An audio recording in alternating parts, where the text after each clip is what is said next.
Hi, today I'm going to show you how to do a precision calibration on one of these ultrasonic distance sensors.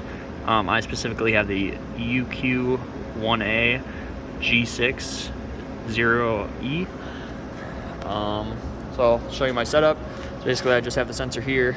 It is reading this direction, and then over there I have an HMI just displaying the current distance measurement. So if I keep my hand steady, it's currently reading about 120 millimeters. If I let it off, it's reading 300. So that makes sense because the range of this sensor is from 40 millimeters to 300 millimeters. To get this set up in the first place, I'm using an Automation Direct PLC. Here's my hardware configuration. My sensor is actually going into this. I have this distance sensor raw channel, and it's it's reading in the 0 to 20 milliamps range. Basically I have this math block here to convert the raw sensor data into like an actual distance measurement, and here you basically just multiply it by slope and an offset. How I'm finding that, I have a spreadsheet that I created here. So basically this is how the sensor works. There's a notion of a P1 and P2, with P1 being the farthest distance. With the factory default, that would be 300 millimeters, and then P2, the factory default is 40 millimeters. So basically all I have here, that same sort of thing. P2, the sensor outputs 4 milliamps at P2, which equates to this many counts from the PLC, just because the PLC reads from 0 to 20 milliamps instead of 4 to 20 milliamps. And then my actual distance measurements at that 4 milliamps is 40 millimeters, and then likewise for the 300 millimeter distance. And I just have a simple Excel slope calculation and an intercept calculation.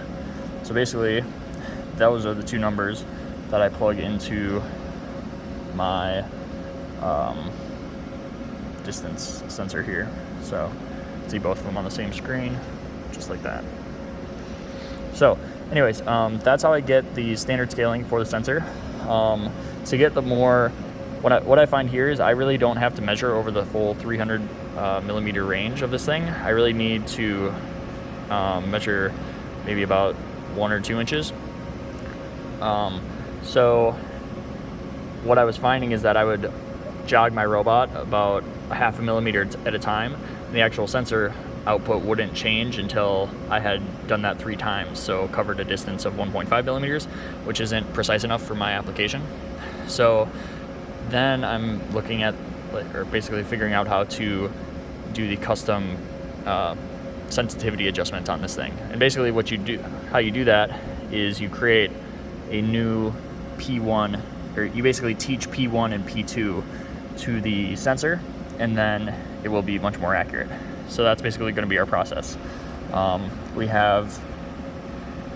So basically the same thing. So my target's going to be, I want my full scale to be 40 millimeters to 75 millimeters, but then the sensor will still use the 4 to 20 milliamp range for that.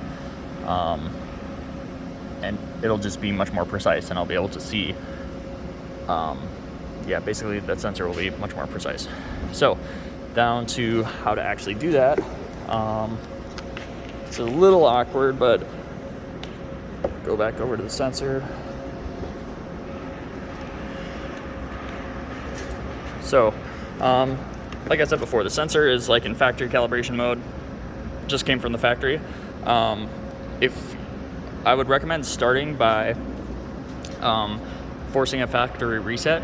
So how you do that is make sure it's not pointing at anything. So right now the lights imply that there's something in front of it. So you want to make sure there's nothing in front of it, and then you press the only button on there once, and it should blink 5 times. 2, 3, 4, 5. Okay, so that tells us that we just did a factory reset. So now what we need to do is we need to basically teach P1 and P2, and is expecting the far point first, which is, I believe, P1. So let's see. I know that I want to read between 40 and 75 millimeters, so I want to get a distance measurement I want to basically figure out where the sensor says that it reads 40 millimeters, and then kind of make like a measurement using my calipers for that. So basically that's what I'm going to do. So I'm going to turn my robot on. I'm going to jog down until I have my sensor picking up the beam right in front of it. And then you can see over there that sorry if it's kind of far, but I'm reading 42 millimeters right now. So I'm going to slow down my jog speed, and I'm just going to increment slowly like this. You can hear each click. The actual number isn't changing over on the HMI because the sensitivity isn't good enough. So that's pretty close, 40 millimeters, pretty much right on the dot.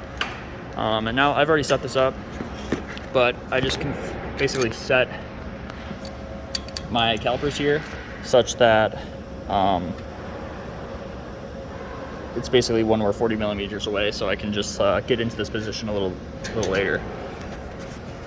So now I'm going to do the same thing where I now move to my final position, or P1. So that is going to be 75 millimeters. So like before, I'm just going to jog backwards. So inching backwards, but then I'll just go a little faster. Go to medium, like that. And we can see that I'm already at 64. So I'm going to keep going. 67, 73. So there's 74. I'm going to slow down a little bit. Just little tiny jumps here. Okay. Keep in mind, I'm pressing the button every time. It's the actual measurements isn't really changing. So,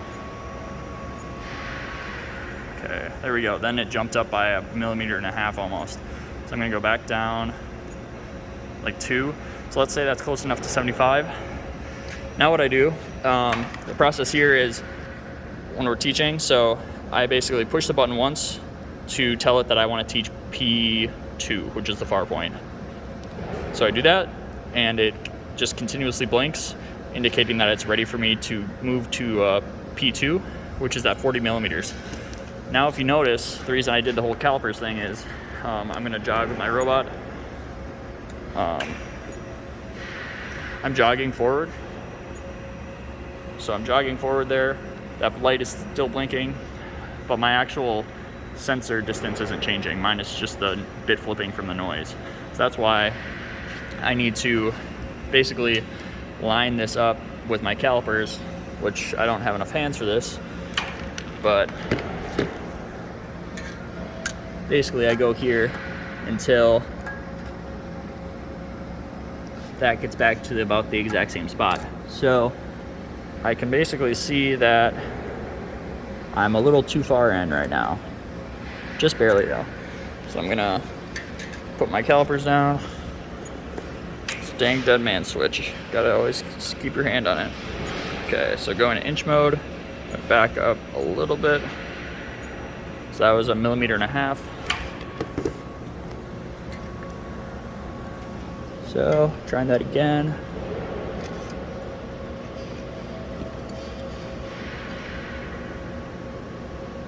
Okay, so now I'm a little far.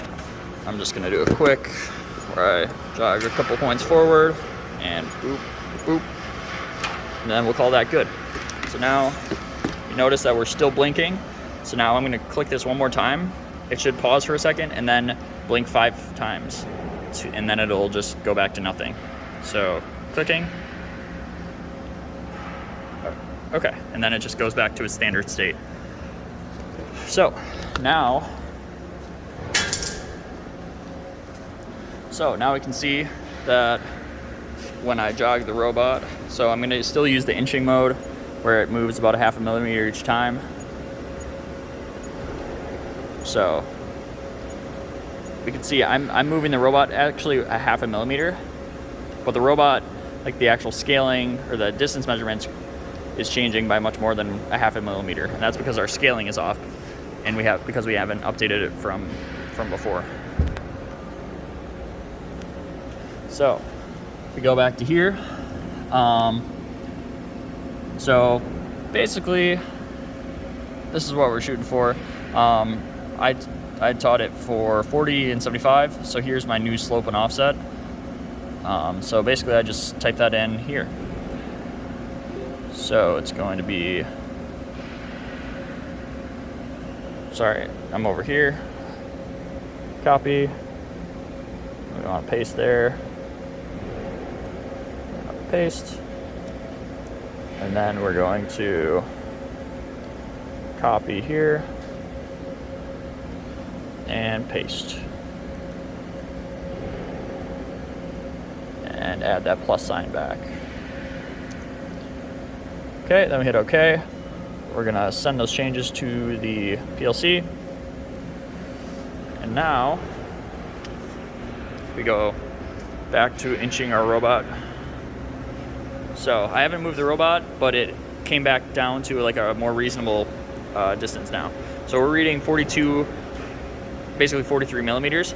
And now if I, keep in mind, my robot, I'm in inching mode, so it inches in 0.5 millimeter increments. So now if I jog, we see that the sensor now reads approximately 1.5 millimeter more. So jog again, sometimes it's a little off. It's pretty close. It's not perfect, but it's much better than it was before. Before I would have to do 3 inches before, like 3 jogs in inch mode before it would change at all. And now every time I do it, it changes by approximately the correct distance. So anyways, that was a bit scatterbrained and kind of disorganized, but hopefully it is helpful to someone.